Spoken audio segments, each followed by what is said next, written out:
What the hell? Let's have a conversation.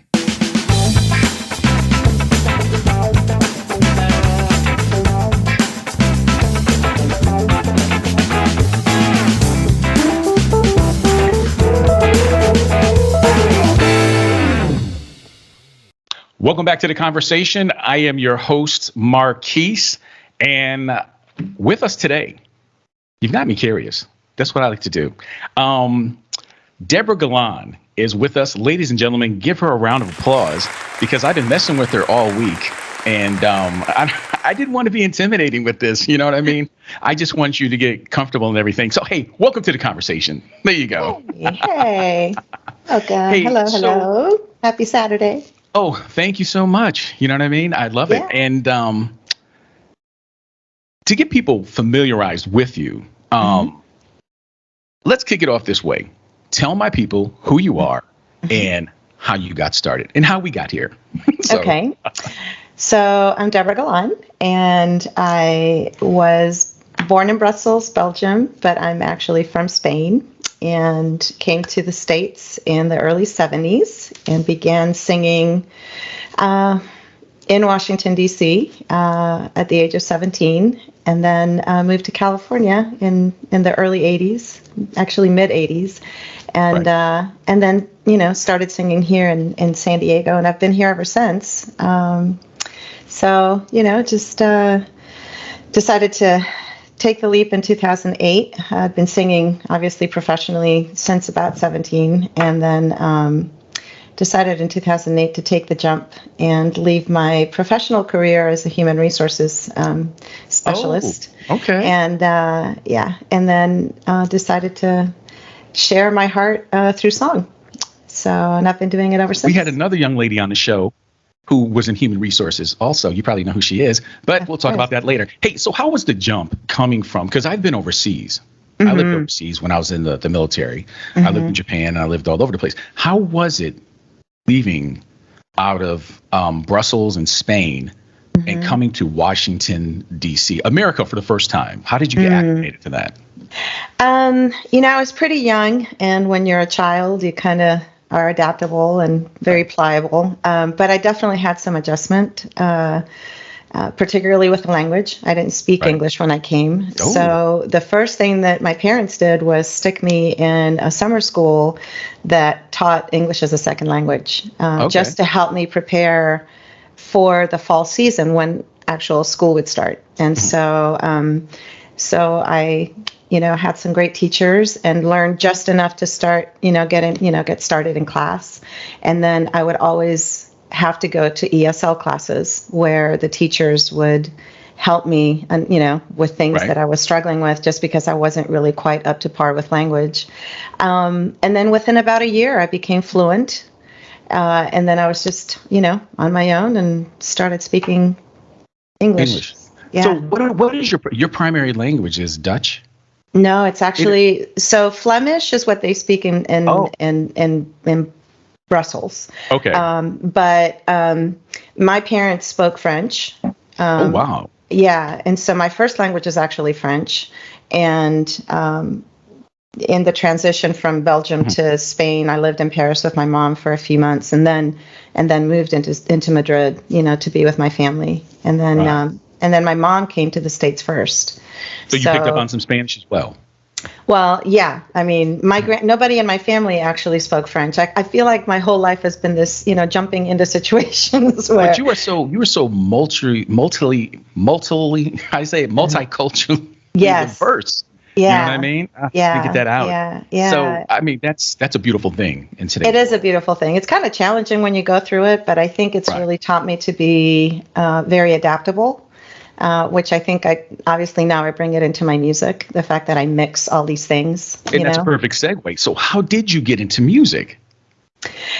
So I have to credit my 9th grade teacher, Mrs. Nicholson from Alice Deal Junior High, because she's really the first person who told me that I had a gift.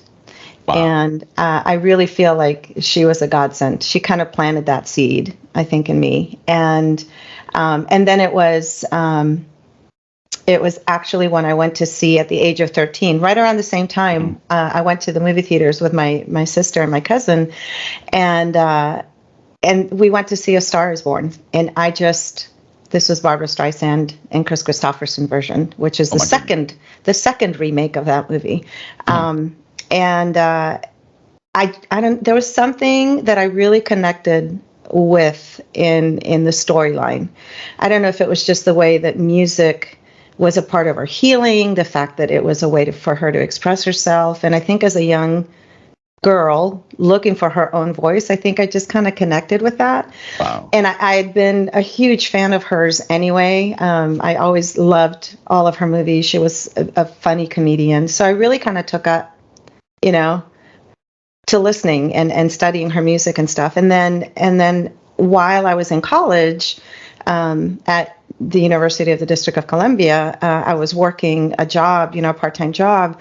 And the place where I was working, I was, waiting tables and whatnot. And the owner of the club happened to know my mom. And my mom I don't even know what possessed her to tell him that in passing, oh, she actually has a nice voice. And so my boss, the club at the time was running this promotion, sort of like a Star Search, right? Kind of an event. And so nobody would get up.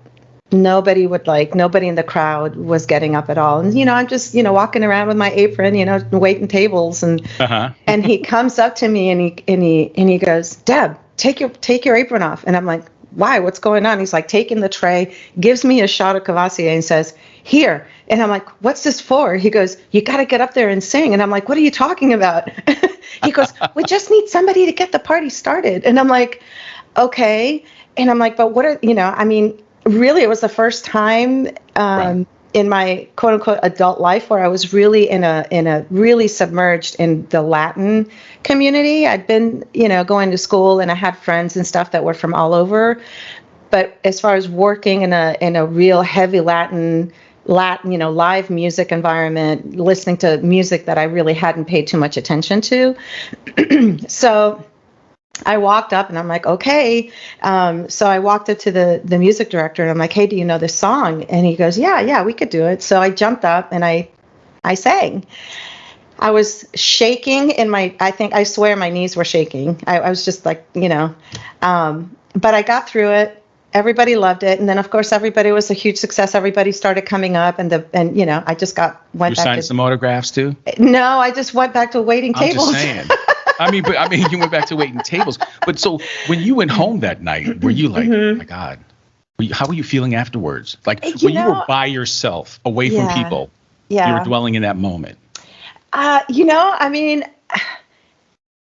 There was a lot of adrenaline, obviously, it was exciting. I had a story to tell, so that was really funny. And my mom was obviously elated.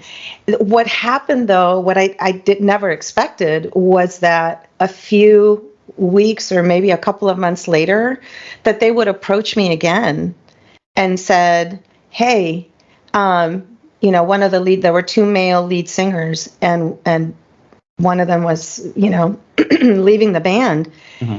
And so they asked me, they're like, would you be interested? Or we really think, we could make this thing work with a male-female duet. What about that? And it was really funny because during that time, there was a brother and sister duo from Argentina called Pimpinela, who was huge in Latin American culture, as far as the music, pop music.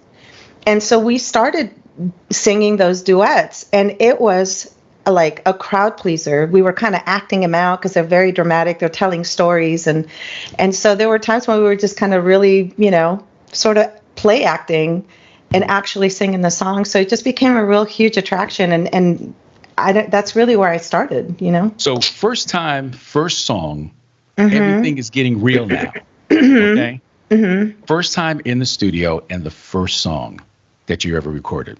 How did you feel about that? Well, my first song was Arms of Love. And the first time that I actually first heard the music play back in the studio with my producer, Alan Phillips, I cried because he had taken this little seed of an idea which I just digitally recorded by singing into, a little memo on my phone. Right. And then just, I don't play an instrument. My instrument is my voice. And so hearing other chords around the little melody that I, come up with, and just hearing the fullness of it, and then, kind of going through the whole process of, recording the horns and, and just the people that said yes to, we want to record on that, Oh, wow. Was just so amazing to me.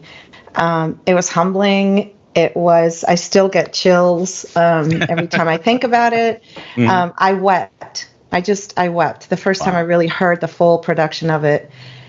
It was a dream come true, So we talked about this a little bit earlier, and off the record we did, but it was one of my questions. You stole the other one, but I'm going to go ahead and hit you with this one. So I noticed your style is very, very versatile. Mm-hmm. Like I told you your Latin stuff is great. I love it. I love it. Yeah, you just really come through with that. Like jazz, R&B, you are so multifaceted that you can actually fit in one of those categories. Mm-hmm. Were you gunning for a particular style? I was not, to be honest. I think staying flexible. Exactly. As an independent artist, I don't want to necessarily be put into a box. I understand that the industry is what it is, and they have to categorize you in a certain area. I think sometimes really talented people kind of get brushed off or brushed aside because either promoters don't know what to do with them. They're not, they're so into the niche that, which I think there should be just an independent artist category for people to just bring up their stuff. I have a love-hate relationship with that whole concept. You know what? And I agree with you 100% too, because I always thought that if anybody should categorize anybody, it should be other musicians categorizing other musicians. We often get people that are in the business that really necessarily don't belong there, but they have the power to go ahead and make decisions. And they're not the best decisions sometimes. How are we going to market this? And it all comes down to marketing. And something that should be like on a R&B side ends up being like in a Latin side or something like that, or in a pop side. And anything that needs to be with jazz music often gets categorized as like pop. So, there's like all these little different things and these nuances that, musicians really, really, really need to go ahead and contribute to other musicians when it comes down to this. So we talked about the music styles, and I got to say one thing, man, you are very charismatic with your music. I love the flow. I feel it. It is very, very, I just love it. I just love the whole flow and everything. And you have videos out there, right? That people need to check out. Yes. So I'm going to go ahead and kick off into your first video because we have another one after this. And this is the song that you were talking about, The Arms of Love.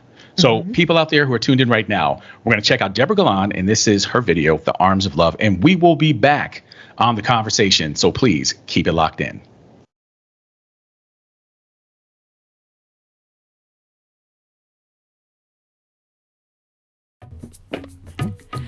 Who am I that you think of me, that you stand outside my door? If my heart is open, then I'll see you're the one I've been searching for. All those nights that I spent alone, wondering if I'd done something wrong. Now I see that it was all just a dream, and you've been by me all along. Look into my eyes, you will see the light that shines for you endlessly. I'm ready, so ready to fall into the arms of love. Feel your gaze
Welcome back to the conversation. I'm your host, Marquise, and we are with Debora Galan.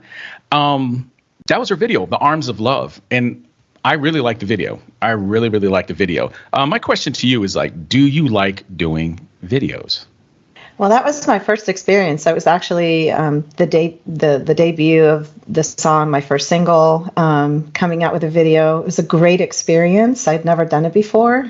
It is a very lengthy process. I don't know if people realize just the amount of hours that go into the filming, then the editing, and making sure the mixing is right, matching the track to the vocals. I mean it's labor intensive, but man, when you see it all done, it was kind of like listening to my song for the first time. It was I've shed a few tears, through the whole process. It's just beautiful. It's and I actually really like the video. I love the color, and the setting was awesome. And frontman video, the guy did an amazing job.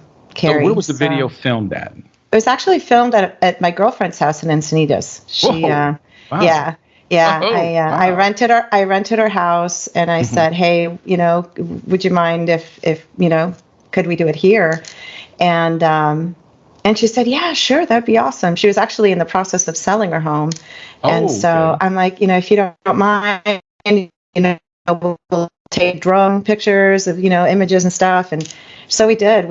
She's just an absolute stunning house. And, the beach in the background is beautiful. And so everybody came, and, the musicians showed up, and everybody played their part. And, but it was, it was a career first for me. So it was really fun. And then, of course, I thought, now I want to do a video with every song. Well, I was doing some homework on you. I'm going to say that over and over again. So you were Independent Artist of the Week named by Jazz Quarterly. How did that accomplishment make you feel? Well, it came pretty early on after my release of my first album, the debut album, All About Love. And it was, every milestone is, I think it was just a reaffirmation of stepping out in faith, of saying, I have a place in this, rainbow of, in this industry. You do. I wanted to find, it's challenging. I mean, it's, trying to find where do you fit, especially when my style is somewhat eclectic, and it's also bilingual, so it just, it's, sometimes I feel like I'm carving a path. Oh, you're carving. Yeah, you definitely are carving your own niche in the business. And that's a good thing today. And I'm glad you're looking at it that way. So are you familiar with a discography? Yes. Am I saying it? Okay. Yes. So just in case people don't know, 2016, you released the album All About Love, right? If I am wrong about any of this, please, slow the roller coaster and say, nope, that's wrong. This is this. Trust me, I'm not highly critical about being corrected. Okay. So 2020, the single was Make You Mine. And then you had the Christmas song. Yes. Right? Yes. Which we will be playing on Jazz Mix 95, because when I looked you up, but I was like, oh my God, she got a Christmas song. And it's that time of year. So you are definitely going to get played on our station. Oh, thank you. On the holiday season. So check out the video. Should we run that one too? Yeah. I'll put that in there. Don't hesitate. Then we have the current single, which is being played on our station. For the rest of your life, which is a question I ask myself every time when I wake up in the morning and look in the mirror. I really enjoyed that song. You really did a great job on that one. Thank you. You asked me the other night, you had said, do you have the radio version or extended one? And I was like, no, I have the extended one, and I am keeping the extended one. And I love it. Man, how did that, what motivates you? I mean, you're putting together your own lyrics on this, right? Or you haven't, Actually, it's a combination problem. the outro, yeah. So the Right. original lyrics to the song are still on the, the verses and stuff are fine. Yeah. It's when I go into the Latin version and I do Yeah, the okay, outro. that's right. There you go. You're in my Yeah, head. so I wrote the lyrics in Spanish, which is basically almost a straight translation of the chorus, of the first line of the chorus, Right. but then all the ad libs and everything else are written by me. Yeah. Okay. So yeah, it's a hybrid. Wow. So where can people find your music? So if you go to my website, which is deboragalan.com, Yep. you have links to pretty much everything. You can find me on Amazon, on Spotify, if you're into streaming, on iTunes, of course. I'm pretty much on almost every streaming platform on the planet. And that's a good thing. Yeah. I'm not mad at you. That is a good thing. Yeah, I went through CD Baby, and they just have it all, And then, of course, Wow. there's my YouTube channel, which is if you have to search me under Vocalite SD, and that's the name of the channel. And then, obviously, my website's probably the best place to find me, and then you can have links to all of those things over there. I was very impressed. And you keep on, like, you're saying that you're just starting out and getting into it and carving your own niche. You've got some names down on that biography with people that you've worked with. Yeah. And I went looking them up too, and I was like, okay, yeah. So we're both doing our homework on one another here. I'm looking, that's it. So, I'm going to mess this name up. You probably have a better. Can you help me out with this? Because Sure. I don't think my British accent's going to allow me to say this. Vasilis Sotirio. Sotirio. Okay. On the song This Is Love. Right? Yes. So, we co-wrote that. Mm-hmm. Oh, and I found you, and I was like, we're going to play that too, because, this is happening. We got to help you get out there, man. Really nice flow in that song. Really nice flow, and I like it. He's a great guitar. He was. Unfortunately, he passed away from COVID. Yeah. I'm so sad about that. Since you went into it, I didn't want to get too deep, but, it's fine. Okay. Yeah. And you can see, and another one that is nicely done, Hispanica. Yes. Christian the Mesonis. Yeah. Yeah. And I'm glad you pronounced that for me, because I'd wreck his name in a heartbeat. I have a hard time yelling at my daughter, hey, kid, come here. So, I'm glad you got that. Wayne Riker, The Gathering, that was a blues project, right? Yes. I checked that out. So, and I have a point coming up after I mention all this. And then one guy that I'm like, oh, my God, I love him. And maybe perhaps one day I'm going to reach out to his people. But like Greg Manning. Oh, I'll make the introduction. He's a personal friend of mine. Is he really? Absolutely. I kid you not. I'm very fragile at my age of 72. Do not tease me about Greg Manning. Oh my God. He's masterful. He is. He so really is. Incredibly gifted. Yeah. Right. He's a great producer. He's a great musician, period. Composer. His production skills are like over the top. We had a song from him. We have a lot of songs from him, by the way.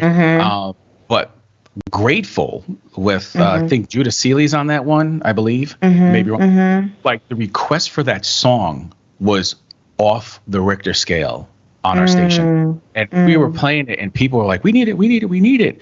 And just to let you know, on your end, we have people like hitting us over emails going, who's Debora Galan? Who's Debora Galan? And that's a great sign. Oh, that is a great sign. So you see where I'm going with this? Greg Manning. Yeah. So hey, let that like rub his shoulder some more. That's it. So and my point on this whole thing was that working with all these musicians, and then we get into this category, and I say this from my experience: stay doing what you're doing. This versatility of music will only get you more work. Will only put you out there with more people. Your masses will definitely be greater. You know what I mean? Being out there and performing, right? In front of a live audience. That has got to be like, okay, I hope we agree on this, but maybe we will. That's got to be the ultimate energy. Oh, because I felt the same thing. It's the best natural high you will ever get. It is. Oh my God. So, okay, the first time live, were you a little, yeah. I mean, the first time I ever sang in front of an audience, period, I was a nervous wreck. I mean, I think my voice even trembled at first. Right. Just because you feel completely vulnerable and exposed. Oh yeah, you are. You know, and you're at their it's mercy. exactly. I know. Trust me. Yeah. You get more comfortable, but I think I would never want to lose that energy, that excitement of being able to get out there and and when all the musicians are all on the same, when you're in that space and everybody's in that creative zone. Yeah, I mean Zone. there's just nothing like it. That's the drug, that's the addictive part of it. That is the ultimate high. It is. You can actually feel it. Everything. It's like, man, life doesn't get better. Oh my God, life will never get better than this unless God comes down and welcomes me to hell himself. You know what I mean? And that's the whole thing. What would you be doing right now if you were not doing this? Being a musician, singing. I know I could do a job. I mean, I have a job, now. I don't know that I could ever be without music or some sort of a creative outlet. There's just, for me, it's like the air I breathe. It's not, I don't think that there's a choice. You know what I mean? I think it's a calling to be in music. Yes. I definitely feel that it's a gift that's been imparted to me. And I think if I don't function in it, I don't think I would be truly happy. I don't think I would be fulfilling all that God intended for me to be. You know what I mean? That is deep. That is deep. And I'm going to tell you what, I understand where you're coming from. Yeah. And any other musicians who's watching this right now will definitely agree the same way. It is something that's rooted deep into your soul, you know, and you've definitely, you've got to have it. I mean, it's like, I'm going to ask you a stupid question. Here's a stupid question. Mm-hmm. Has there been a day that you have never listened to music? Actually, yes. Really? Wow. Yeah. And I think there was definitely a reason for doing that. Mm-hmm. Part of it is not wanting to get too influenced by other people's. Right. Mm-hmm. It's like I appreciate it. I love it. I hear something and I go, wow, and it's like it's a gift that I receive from them, right? Okay. But there are certain things that I think part of the reason why I want to, I listen to it, but not so much that it starts influencing me too much, because I want to keep whatever's coming out of me authentic. I don't want to be emulating other people. Maybe I worded that wrongly, but I'm glad you said that because that's a good thing to do. Sometimes you just have to, I don't think I meant to say like not listening to music at all, but I understand what you're saying because I've used to do the same thing too. I used to unplug, walk away. If you're hearing too much of that other stuff, right? So you'd be like, and there was a time where I was putting together music and I was like, oh my God, that sounds too much like, oh my God, let's unplug, let's get away, let's clear our mind. But on a general basis, like, every day there's music implemented into your life. I think that's Yeah, absolutely. I messed it up, man, but I'm cleaning it up now. I'm definitely cleaning it up. Yeah, I couldn't imagine a world without music. Could you? Oh, that's what I'm saying. Yeah, no way. Imagine ads. Imagine ads without music. If you think about how many places music fits in our life. Yeah. Even if we're not choosing to necessarily listen to it, there's always music somewhere. The rhythm on the street, when you're hearing honking horns and cars, it's still music. There's a rhythm to it. You know what I mean? It's just. I used to tell people all the time, without music, this would be such a cold, dark world. When I deal with video and editing, films and stuff, if there's no music involved, the music in audio is what makes the movie tick. People think it's a lot of special effects and like really getting out there and blah, blah, blah. No, it's not. It's the music. The music sets the mood for the scene. The music sets the next scene to go to the next scene. It's really there. It's invigorating. So, hey, I want to go into your next video. Okay. That work? Okay, it'll work, definitely. We're going to go into the next video. Debora Galan, this is called Make You Mine. And when we come back, a lot of people love this segment of the show. It is called 10 Questions. And we use 10 questions to, check out the video. We'll come back and we'll explain more to you on The Conversation.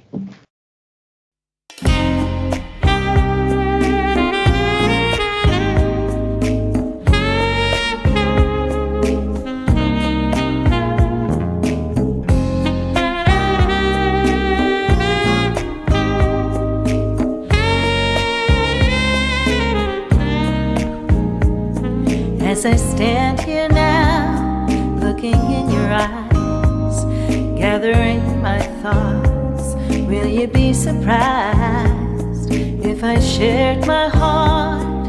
Will you stay a while?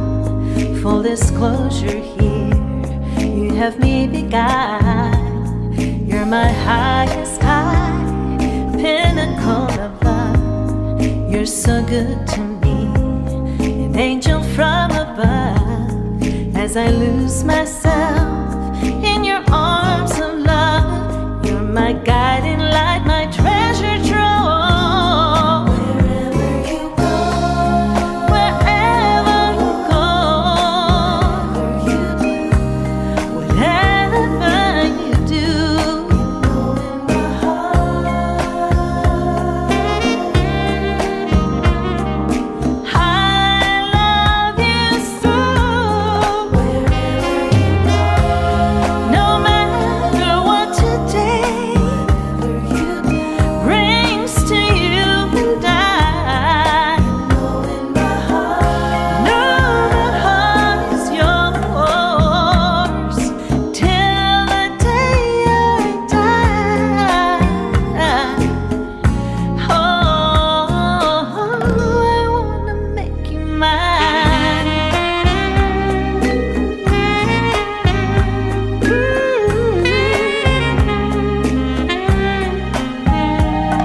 As I call your name, you lean in to hear how deep is my love, whispered in your ear. Oh, the kindest words falling from my lips on a moonlit night, our love eclipse. Wherever you go, whatever you do, know in my heart, I love you so. No matter what today brings to you and I, know my heart is yours till the day I die. Oh, I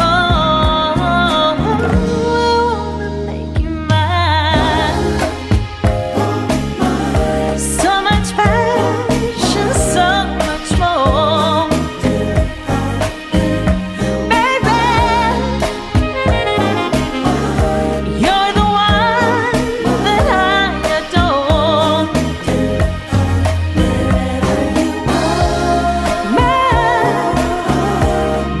Gonna make you mine.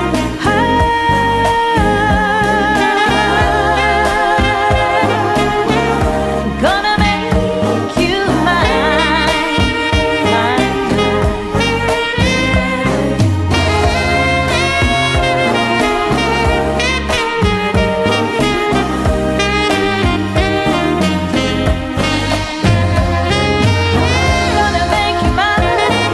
Gonna make you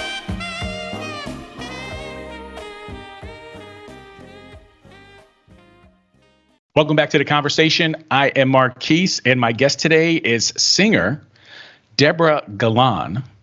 Currently has a single out. Tell them the single. I'll let you do that. I'm talking too much. It's called What Are You Doing the Rest of Your Life? Are you asking me or you're saying? I'm just kidding. I'm just kidding. Make You Mine. Love it. Thank Definitely you. love it. Who came to you with that? Or did you go say, hey, let's put this together? So I actually was working with my producer, again, Alan Phillips, on an idea that I had. And so he kind of laid out a rhythm for me, and he sent it back, and he goes, okay, now you can kind of work with it now that I already had some lyrics in mind and whatever. And so I was listening to it. And it was one of these, I can't even really explain the process sometimes of writing, because it's, sometimes you think you're going in one direction and then it just goes completely in another direction. Oh, yes. And so I was listening to it, and I kept hearing this other line, and I just literally the words just started flowing. And the way that I was singing it was different than the first idea. And I said, Alan, I know you're going to think me crazy, but I'm hearing something else, and let me just, kind of record over it. And so I, got on my mic and, played it and started recording over the song. And he goes, I like it, like he totally dug it. And that was it. I mean, it just took a life of its own. And I love it when stuff like that happens, because it's all natural. I love it. Yeah, it's like something just kind of flows through me, and I'm just I'm just the vessel. Yeah, you and I are going to be great friends. I know what you're talking about. Just feel it in your soul, man. It just translates out. So yeah. Hey, yeah. You are in the San Diego area. I am. Okay. Yeah. We talked before. I used to live in Chula Vista, El Cajon, Route 19, all that crazy stuff. I was hanging out there, and you're going to be performing. How come I didn't meet you then? I don't know. I mean, I'm just like, I was moving around. So, I mean, I was there for a minute. I was in Long Beach originally. Wow. And then I made my way down to San Diego. And then I was in Chula Vista, El Cajon, and I was there for a while. And then I came back towards the East Coast. Because I had to do my TV show. That's why. So we didn't talk about that. We'll talk about it off screen. Anyway, where are you going to be in San Diego? I mean, I'm going to have to probably see if I can come out there. Yeah, you have to. Consider yourself invited. I'm going to be tomorrow, actually. I'm performing at Giaola. I hope I'm saying it right. Giaola Italian Kitchen is tomorrow. Ooh, okay. Yep. It's in Carlsbad. And then later on this month, I'll be at the La Valencia Hotel in La Jolla, California. Cool. And so and then I'm actually debuting at a new place for me, new to me. It's called the Estancia Hotel, also in La Jolla. So I'm, getting around in San Diego. Right. And so for more dates, people who are viewing right now, watching, you can just go to your website. That's correct. Look at the dates and stuff like that. You could probably, figure out what show you want to go to. So you're staying busy. Hey.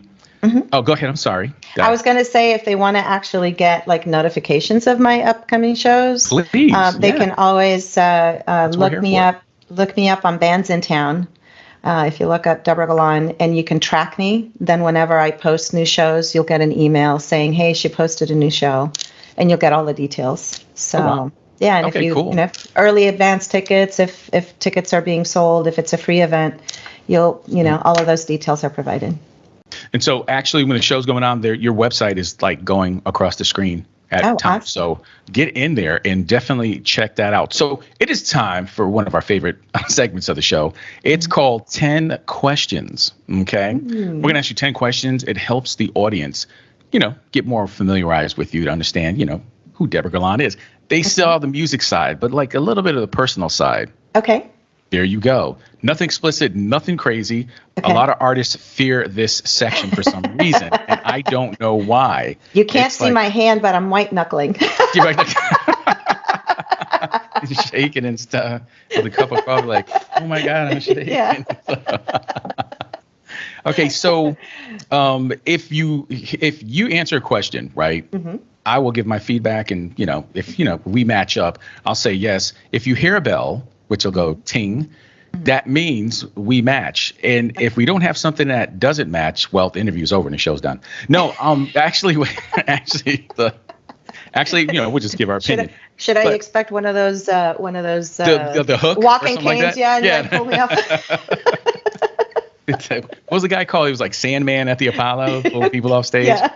Now we won't get that vicious. We don't get crazy like that. So we will put the clock on speed, but really we're just saying that just to, make you feel like you're real about this. And yeah, so here we go. First question.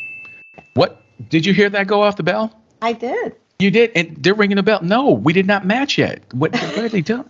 They're trying to ring the bell. Jesus Lord. Anyway, favorite color? Red. Ooh, okay. Mine is blue. But somebody on the other side of that screen could be like, hey, it's red. So now they're loving Debora Galan. So favorite all-time song? Ooh. Yeah. See, we go deep. Oh, my goodness. Across all genres or different genres? No. Just it has to be that one song. That one song. No cheating. One song or close to that one song. Wow.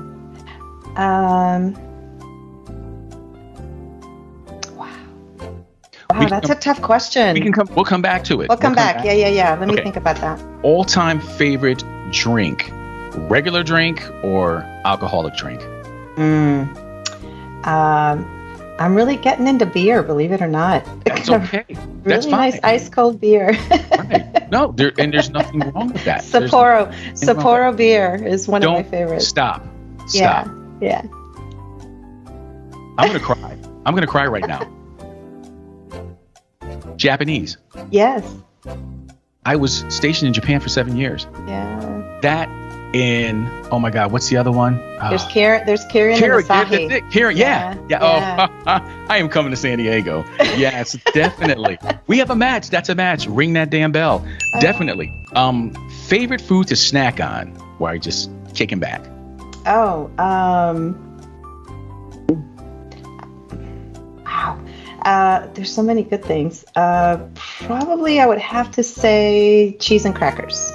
That's okay. We can work with that. Favorite ice cream flavor? Ooh, Haagen-Dazs. This one's an easy one to answer.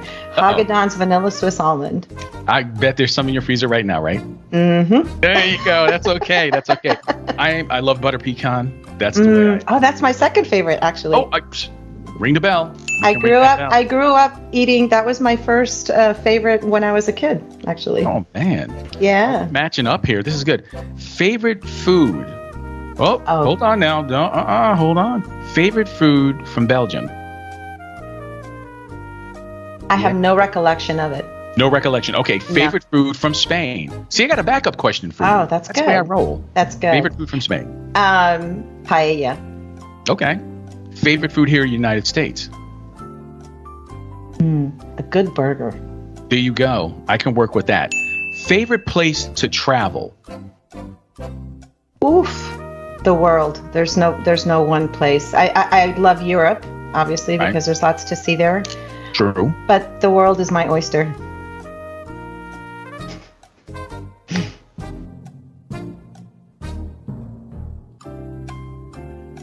Are we good? Okay. You good? Yeah, you. Okay, we had a moment there. Moment, but that's okay. We could work that out. Okay. Ready? Here we go. Mm-hmm. This is it. Okay. Hamburger, hot dog, mac and cheese, or chili cheese fries? Oh, mac and cheese. Mac and cheese all the way. Okay, she's a mac and cheese lady. I can respect that. Okay. If you can ask God for one thing back, what would it be and why? One thing back. More time with my parents. More time with your parents? Mm-hmm. That's beautiful. That is beautiful. More time with my brother. That's what I asked for. Definitely. Okay. Now, here we go. What would be your favorite dream car? Oh, this is easy. I actually, so for years I thought, and I still love, the Carmen Ghia. Oh, wow. Candy apple red Carmen Ghia with a white interior, and it had to be a convertible. Look at you. Yeah. When I was living in California, I had a friend named Lopez. He used to collect Carmen Ghias, work on them. Oh, really? Yeah. He was in Long Beach, and he lived like in San Jose, over there in San Jose, across the bridge, I think he was. Here's the bonus. I wouldn't laugh. I wouldn't reject an Aston Martin. Who really would, right? Who would? Here's a bonus question for you. Okay. Now, you have to answer this one very, very carefully. Think about it before you answer the question. Okay. What is your favorite all-time jazz station? Oh, let me see. Ooh. Oh, this is a hard one. Jazz Jams 95. Okay, that will work. We got it. Ring the bell. Yeah. Multiple bells on that one, definitely. Hey, look, I want to thank you for your time. Ladies and gentlemen, if you're in the San Diego area, please go check out Debora Galan. The website has been going across the screen. Check out where she's going to be performing at. And look, trust me, you will not be disappointed, okay? The website, social media outlets, check out her music. You got a collaboration flow, and the music is just, like I said before, very charismatic, right? So one more thing I think you and I talked about, right? And I'll let out some information and whatnot. So you've actually spoken to Doc. Yeah. And we talked about it before, and I was not going to leave until we talked about this. I love that man. Doc, he's my brother. Well, he was at the station, right? He probably doesn't remember me, right? But I was at WPKN, I believe, when he was there. And then he was at another radio station. Anyway, I remember hearing about him and stuff like that. And then when I saw that was like Bridgeport, Connecticut, I was like, you got to be kidding me, man. This is the place where I was born. So Doc born, and like, it's a small world. Yeah, it is. Yeah, he's such big a as it great is, guy. it's small. So he's written some really great reviews for me. Yeah.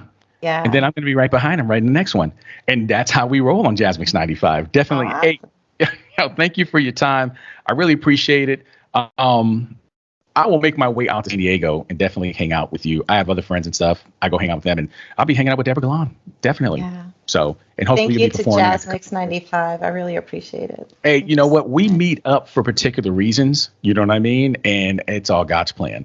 Honestly, I believe it is. We're putting each other's path for a reason, to support one another, to go ahead and give each other, one another advice and help and everything like that. And we're always here for you at jazzmix95.com. Gonna love playing your Christmas stuff. Oh, definitely. We're going to get you out there. So, yeah, thank you for your time. Ladies and gentlemen, I should say, that's it for this edition of The Conversation. Hey, guys, keep spreading the love. God bless you all. And we will see you next time on The Conversation. Thank you.